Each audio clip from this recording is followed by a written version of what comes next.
What are the key signs to recognize when an animal is in an emergency medical situation, and how should an animal care worker respond?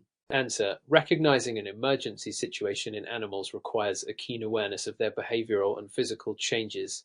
Key signs include sudden changes in behavior such as aggression, restlessness, or lethargy, difficulty breathing indicated by rapid or labored breathing, wheezing, or open mouth breathing, visible injuries such as bleeding, broken limbs, or open wounds, severe pain where animals may vocalize excessively, avoid movement, or show signs of discomfort, shock including cold extremities, rapid pulse or collapse. When an animal is in an emergency, the animal care worker should first assess the situation, ensure the safety, and stabilize the animal by preventing further injury. Immediate actions should include controlling bleeding, providing comfort, and contacting a veterinary professional for further advice. In life-threatening situations, CPR and emergency transport to a veterinary facility may be necessary. An animal care worker must always be familiar with the Animal Welfare Act 2002, Commonwealth, and relevant local laws that mandate appropriate care during emergencies. Describe the first aid steps an animal care worker should take if an animal sustains a deep wound and is bleeding profusely.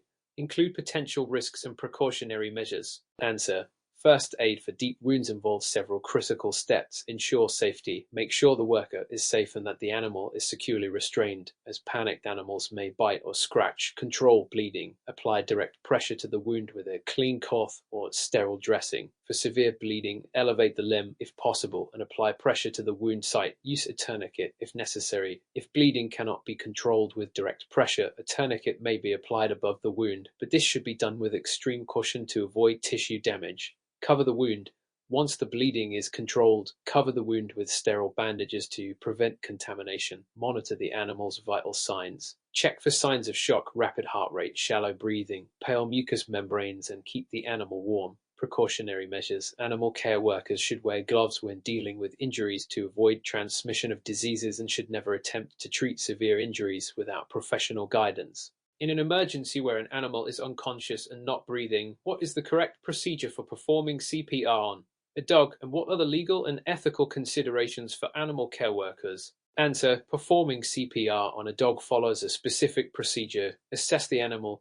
Check for responsiveness by gently shaking or tapping the animal and checking for breathing and a pulse. Open the airway. Gently extend the neck to open the airway if the animal's mouth is closed. Gently open it and remove any obstruction. Rescue breaths. Close the animal's mouth and place the worker's mouth over the animal's nose, performing one rescue breath every 4-5 seconds. Ensure the chest rises with each breath. Chest compressions. For medium to large dogs, perform compressions by placing both hands over the ribcage just behind the elbows. For small dogs, use one hand. Compression rate should be 1:0:0, euro per minute. For larger dogs, a compression depth of about 1/3 of the chest diameter is recommended. Continue CPR. Perform cycles of 30 compressions and 2 rescue breaths, ensuring the animal is monitored and transported to veterinary care as soon as possible. Legal and ethical considerations. Animal care workers must act within the scope of their training, and CPR should be performed with the aim of stabilizing the animal until professional care is available. An animal care facility is preparing for an emergency situation.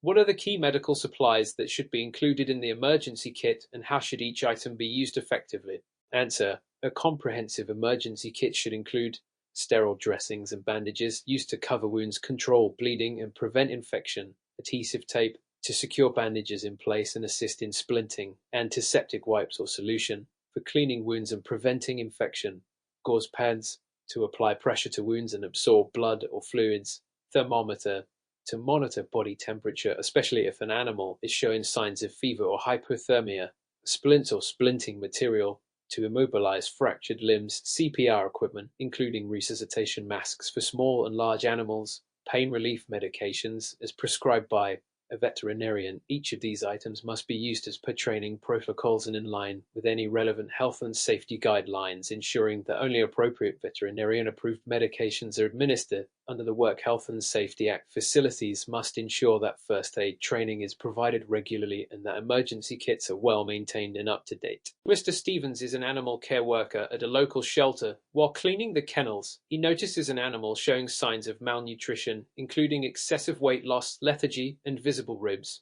The animal seems to be in pain and has wounds on its body that are not properly treated. What should Mr. Stevens do in this situation according to animal welfare laws? Answer: Mr. Stevens should take immediate action, provide immediate care. If possible, provide basic first aid to the animal. E.g., cleaning wounds, offering water and food while avoiding further injury. Report the situation. Under the Animal Welfare Act 2002, Commonwealth, Mr. Stevens has a legal obligation to report suspected neglect or cruelty. He should contact a senior member of staff or relevant authorities such as local animal welfare organizations or the RSPCA, who can investigate the situation, document the situation. Mr. Stevens should record all observations of the animal's condition, including any injuries and signs of neglect. This documentation could be essential in investigations. Follow proper protocols. As an animal care worker, he must adhere to the ethical and legal guidelines regarding animal treatment, ensuring that the animal receives veterinary care and that the shelter complies with local and national welfare standards. By reporting the incident, Mr. Stevens helps enforce animal welfare laws, ensuring that neglect or cruelty is addressed in accordance with ethical guidelines and regulatory standards. What are the essential steps an animal care worker should take when witnessing a potential case of animal cruelty, and how should they document the situation for an investigation? Answer: an animal care worker witnessing potential cruelty should ensure the safety of the animal. If possible, safely remove the animal from the situation and provide first aid. Report to authorities.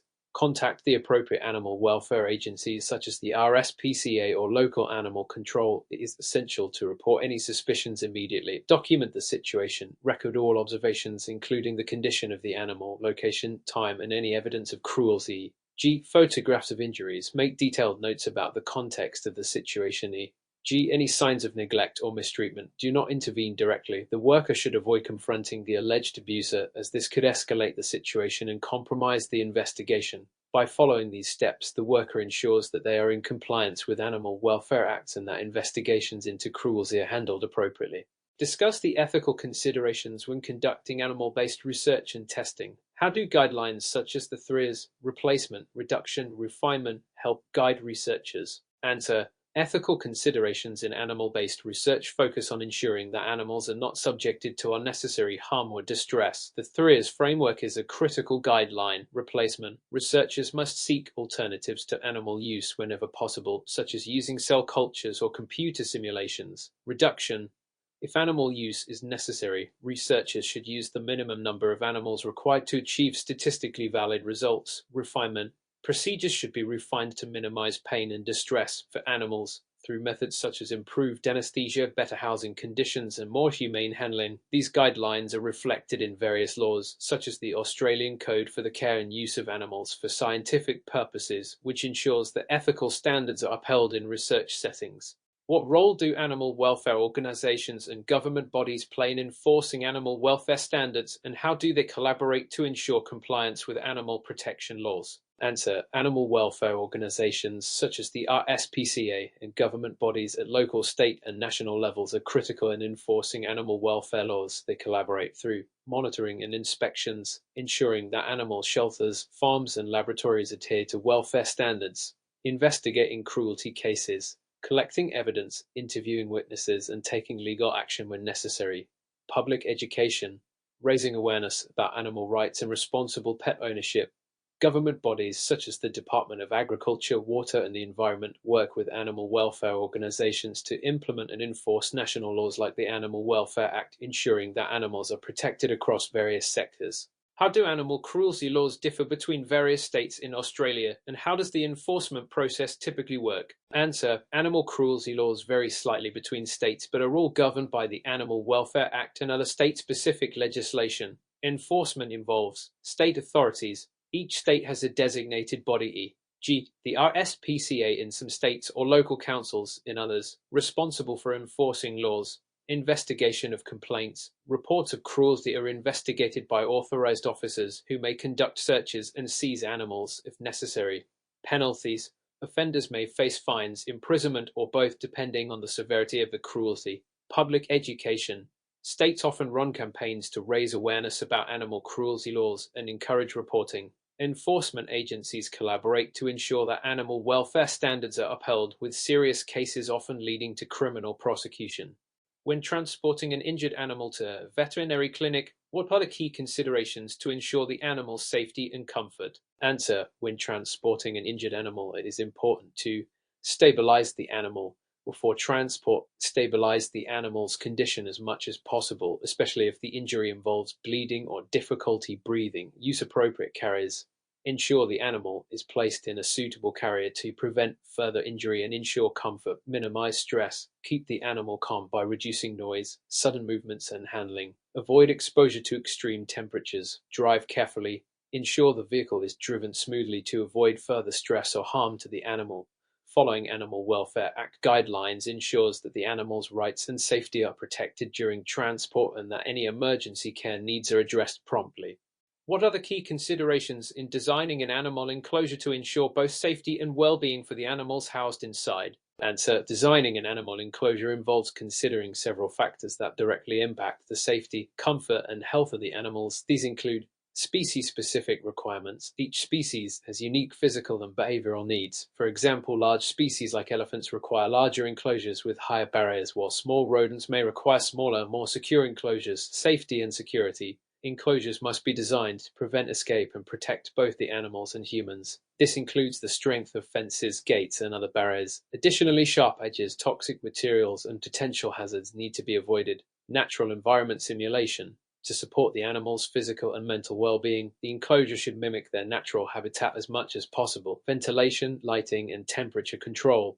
The enclosure should provide appropriate airflow to avoid suffocation or the buildup of harmful gases. Proper lighting to simulate a day-night cycle and temperature regulation to ensure the comfort of the animals. Accessibility for care. Enclosures should be designed so that animal care providers can easily and safely access the animals for routine checks, cleaning, and medical treatment without causing stress or injury to the animals. Explain how ventilation systems in animal housing can impact animal health and provide an example of a disease that could arise from poor ventilation. Answer: proper ventilation is critical in maintaining a healthy environment for animals. A well-ventilated space ensures that fresh air circulates, reducing the buildup of harmful gases such as ammonia from urine, which can lead to respiratory issues in animals. It also helps maintain proper humidity levels, preventing conditions like mold growth. Conversely, poor ventilation can lead to an accumulation of waste gases, pathogens, and excess humidity, which can affect both the animals' and caretakers' health. One example of a disease linked to poor ventilation is respiratory infection in birds, such as avian aspergillosis. This fungal infection thrives in damp, poorly ventilated areas and can cause severe lung damage in birds, especially in those with weakened immune systems. To mitigate this, ventilation systems must ensure proper airflow and humidity control, as well as the removal of airborne pathogens. Regulations such as the Code of Practice for the Welfare of Animals in Intensive Livestock Systems require proper ventilation to maintain animal health standards. In the context of preventative animal care, describe the importance of vaccinations and parasite control. What are the potential consequences of neglecting these practices? Answer: vaccinations and parasite control are essential components of preventative animal health care. Vaccinations protect animals from a range of infectious diseases such as distemper in dogs or feline leukemia in cats. By providing immunity, vaccines help prevent outbreaks of disease within populations, safeguarding both individual animals and the broader community. Parasite control, including treatments for internal parasites like worms and external parasites, such as fleas and ticks, is critical in preventing parasitic infections that can cause significant health issues. Internal parasites can lead to malnutrition, organ damage, and even death, while external parasites can transmit diseases like Lyme disease or cause severe itching and skin infections. Neglecting vaccinations or parasite control can lead to widespread outbreaks, increased veterinary costs, and a significant deterioration in the health and welfare of animals. In extreme cases, this could lead to the euthanasia of affected animals to control disease spread. These practices align with the principles outlined in the Animal Welfare Act and the Australian Veterinary Association AVA guidelines on preventive healthcare. Mr. Taylor works at a wildlife sanctuary where he is responsible for the care of several species, including kangaroos, wombats, and emus. Recently, the sanctuary has been experiencing an issue with overcrowding, which has led to increased stress and aggression among the animals. Mr. Taylor is considering different housing options to resolve the situation. What should Mr. Taylor do to ensure the animal's safety and well-being, and what legal considerations must he take into account? Answer: Mr. Taylor needs to address the overcrowding issue as a priority because it can lead to several problems, including increased aggression, stress, and the potential for injury among the animals. Here's what he should consider: reevaluate animal numbers and space. Mr. Taylor must first assess how many animals are in each enclosure and compare this to the space requirements for each species. For example, kangaroos need ample space for movement and emus require large, open areas for running. Reconfigure housing layout. He may need to redesign the enclosures to increase space or build additional ones. By separating the animals into species-specific enclosures, stress and aggressive behaviors can be reduced. Provide environmental enrichment. Mr. Taylor should include environmental enrichment in the form of natural shelters, climbing structures, and areas for hiding to reduce stress and aggression. Consult legal and welfare regulations. Mr. Taylor must ensure that all changes comply with the Animal Welfare Act and other relevant animal housing regulations, such as those specified in the Code of Practice for the Care of Wildlife in Captivity. This ensures that all animals are kept in conditions that are not only safe but conducive to their health and well-being. He should also consider the potential for external consultations with wildlife veterinarians and legal experts to ensure the sanctuary remains in full compliance with regulations. What are the potential health risks associated with poorly maintained animal housing, and how can regular cleaning and sanitization help mitigate these risks? Answer: poorly maintained animal housing poses several health risks, including the spread of infectious diseases, the accumulation of waste products, and the attraction of pests. Specifically, the following risks are associated with inadequate cleaning: infectious disease transmission. Without regular cleaning, bacteria, viruses, and fungi can thrive in the environment, leading to outbreaks of diseases like parvovirus in dogs or salmonella in reptiles. Parasite infestation. Accumulated waste provides a breeding ground for parasites, such as fleas, mites, and ticks, which can transmit diseases and cause discomfort to the animals. Respiratory issues. Ammonia buildup from urine and feces can cause respiratory distress, particularly in birds and rodents. Over time, this can lead to chronic respiratory issues. Rodent and insect infestation. Poor hygiene can attract rodents, insects, and other pests, which not only pose a direct threat to the animals, but also compromise the sanitation of the entire facility. To mitigate these risks, animal housing should be cleaned and sanitized regularly. This includes the removal of waste, disinfection of surfaces, and the elimination of any standing water where pests could breed. Discuss the role of veterinary practices in maintaining the overall health of animals in a care facility. What are the essential components of a routine veterinary examination? Answer: veterinary practices play a vital role in ensuring the ongoing health and welfare of animals in care facilities. Routine veterinary exams help detect diseases early, ensure that vaccinations and parasite control programs are up to date, and provide the opportunity to monitor the overall condition of the animals. The essential components of a routine veterinary examination include physical examination. This involves assessing the animal's body condition, checking vital signs like temperature, pulse, and respiration, and conducting a full physical inspection to look for any signs of illness or injury. Blood tests and diagnostics. Routine blood work can help detect underlying conditions such as infections, organ dysfunction, or blood disorders before they manifest as visible symptoms. Vaccination status check. The veterinarian will verify that vaccinations are current and administer any necessary booster shots. Parasite screening. This includes testing for both internal and external parasites, with appropriate treatments provided as needed. Behavioral observations. The veterinarian may also assess the animal's behavior to identify any signs of stress, pain, or unusual activity that could indicate a health issue.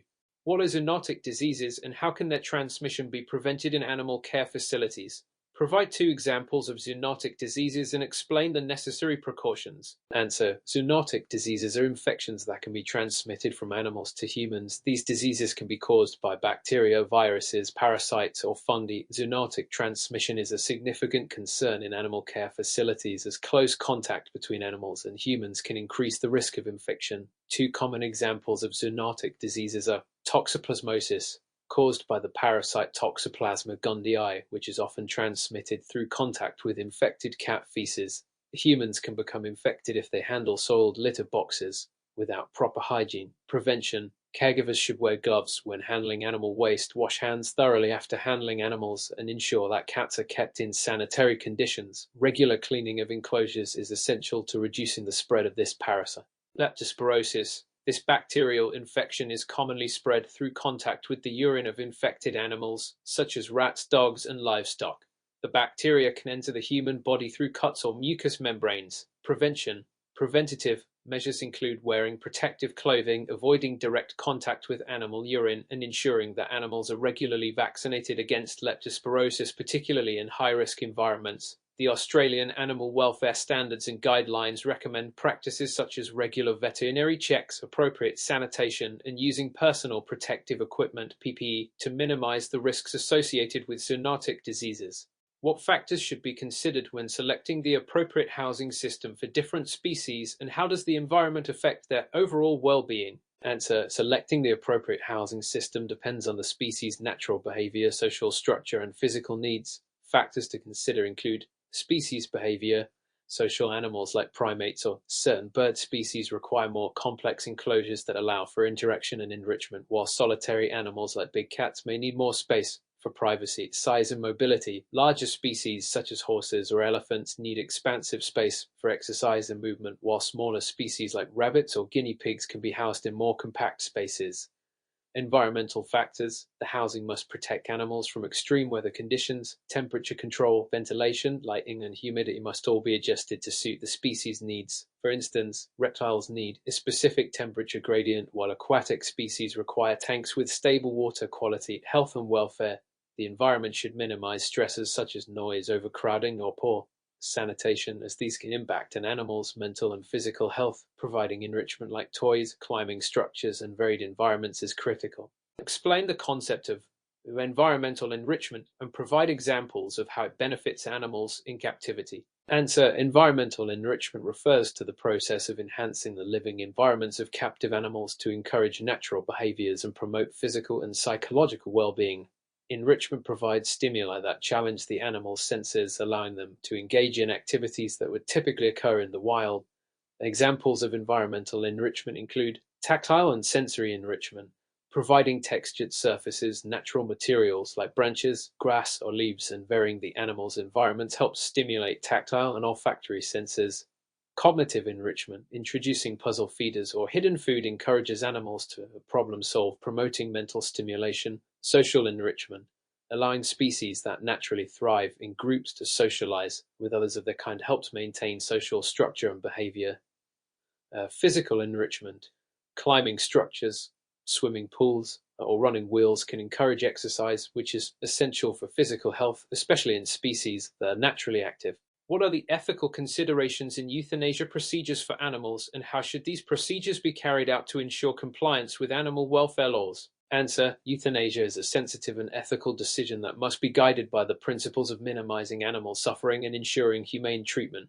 Key ethical considerations include justification for euthanasia. Euthanasia should only be performed if the animal is suffering from an incurable condition, injury, or disease that causes significant pain, or if the animal poses a danger to itself, others, or its environment. Method of euthanasia. The chosen method must ensure that death is quick, painless, and minimally distressing. Common methods include injectable euthanasia solutions, e.g., barbiturates, administered by the qualified veterinarian. Competence of personnel. Only trained and qualified personnel should perform euthanasia. Improper techniques can lead to prolonged suffering and legal consequences. Emotional considerations. Care must be taken to support owners or caregivers emotionally during and after the process. Clear communication about the reasons for euthanasia and the procedure is essential. Legal compliance. The procedure must comply with the Australian Animal Welfare Standards and Guidelines, ensuring humane practices and adherence to legal requirements. What are the primary physiological and behavioral effects of stress on an animal's health, and how do these effects vary across different species? Provide examples to demonstrate how certain stresses influence both health and behavior. Answer: stress in animals triggers both physiological and behavioral changes. Physiologically, stress results in an increase in cortisol and adrenaline, which can impair immune function, disrupt metabolic processes, and lower an animal's ability to recover from illness or injury. These effects may vary depending on the species. For instance, chronic stress in dogs can lead to gastrointestinal issues such as ulcers or diarrhea, while in rabbits, stress may contribute to cardiac problems due to increased heart rate. Behavioral changes include aggression, anxiety, and escape-seeking behaviors. In species like birds, stress can lead to feather plucking or changes in vocalization patterns. Recognizing the signs of stress is vital in the context of animal welfare to prevent long-term health consequences. The Prevention of Cruelty to Animals Act outlines the legal duty to minimize stresses in captive environments.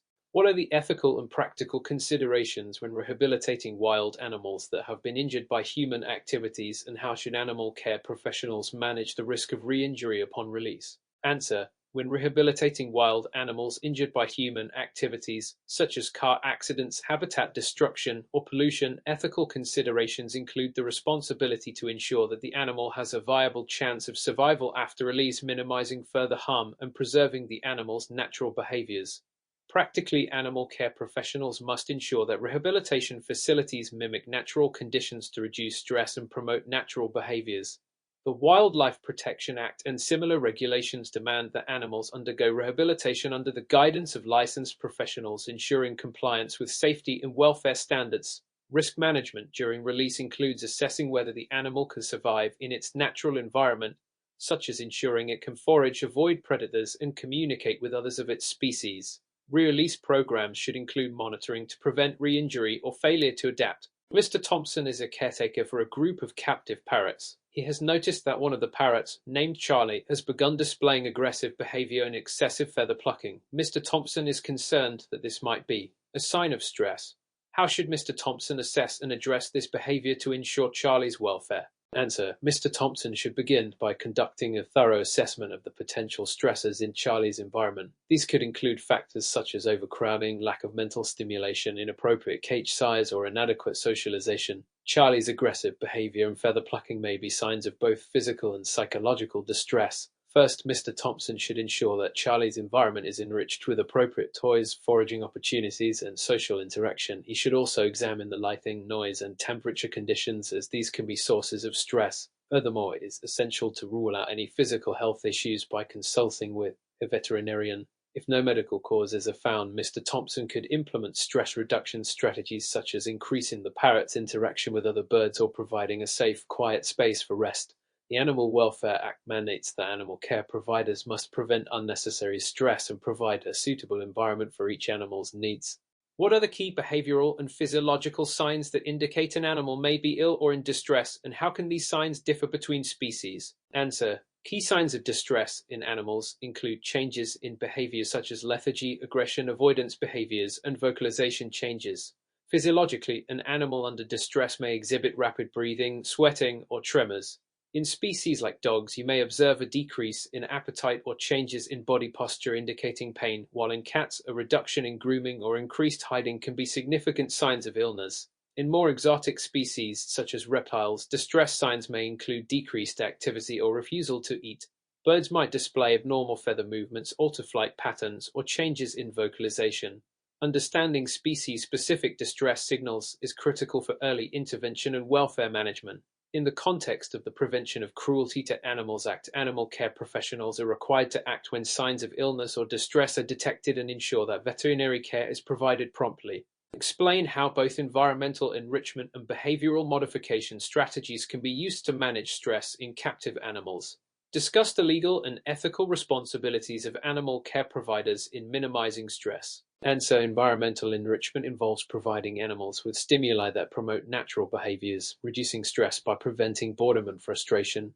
This includes physical structures, toys, and sensory stimuli such as new scents or sounds. For example, providing foraging opportunities for parrots or hiding food for small mammals reduces stress by allowing them to engage in instinctual behaviors. Behavioral modification strategies, such as positive reinforcement training, help animals learn coping mechanisms for stressful situations. For instance, training an animal to respond to a calm cue can help reduce anxiety in stressful settings. From a legal perspective, under the Animal Welfare Act, animal care professionals must ensure that the environment is conducive to the animal's well-being and that steps are taken to minimize stress. This includes both providing enrichment and training, as well as addressing the root causes of stress, such as improper housing or neglect.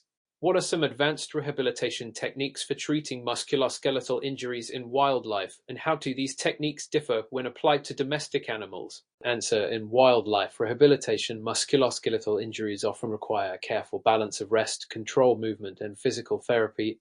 Techniques such as splinting, casting, and using soft tissue wraps are common, but must be tailored to the species. For example, an injured bird may require a custom sling to support wing fractures, while a larger mammal may need more robust immobilization methods. In domestic animals, rehabilitation may include additional physical therapy techniques like hydrotherapy, massage, and joint mobilization exercises to help restore function. The animal's age and species will influence the specific rehabilitation protocols, as young animals may recover more quickly than older ones. Both wildlife and domestic rehabilitation practices are governed by animal welfare laws, which require that treatments should aim to maximize the chances of the animal's successful recovery and release or reintegration into society. In some cases, euthanasia may be considered if the injury results in long-term suffering. Sarah is part of a rescue team for marine mammals and receives a report about a stranded dolphin in a coastal area. The dolphin appears to be in distress, with injuries to its dorsal fin and a possible infection. What are the key steps Sarah should follow to safely rescue and rehabilitate the dolphin, considering both legal and welfare aspects? Answer: Sarah should first ensure her safety and that of the rescue team using proper protective equipment. She must then assess the dolphin's condition and ensure that it is stable enough for transportation to a rehabilitation facility. She should call in veterinarians experienced in marine mammal rescue, as this is critical for treating injuries and infections. The team should document the dolphin's condition and ensure compliance with legal regulations, including notifying relevant authorities such as the Department of Environment or local wildlife protection agencies. Upon arrival at the rehabilitation facility, the dolphin will need to be evaluated and treated for any infections, dehydration, or physical injuries. Treatment should be focused on recovery and preventing further stress. If the dolphin is deemed fit for release, Sarah must follow established protocols to monitor the animal's adaptation back into the wild.